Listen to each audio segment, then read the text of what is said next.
You've got a couple of elements there. One is just the temperature extremes. The middle of the rick house doesn't experience the temperature extremes that the outside of the rick house does.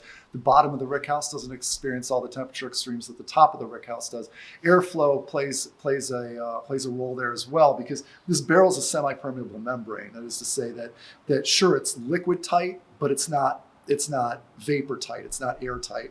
So you lose what's called the angel share. A whiskey barrel after 10 years has less in it than when it started, and that's just a function of that small molecule of alcohol evaporating out through the pores in the oak, and that happens more readily where there's more airflow. That happens more readily when there are larger changes in temperature. And you'd think only heat affects that, but that's not true. Heat does promote the evaporation, but large changes in temperature push that whiskey in and out of the wood, and it doesn't necessarily evaporate out through the wood instantaneously. What happens is you get sort of a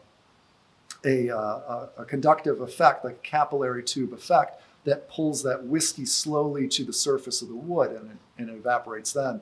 So where it's placed in the rickhouse is crucial because of that airflow, because of the heat properties, because of the environment that it's in. The amount of moisture, in fact, matters as well. Center of the rickhouse gets a little bit less humidity than the outside, and humidity attracts alcohol. So the more humid something is, the more you'll get a little bit of a downgrade in proof over time. The drier it is, you get a little bit of an upgrade in proof. But going up in proof is not necessarily a good thing. Going down is not necessarily a bad thing at all. It's all about the balance.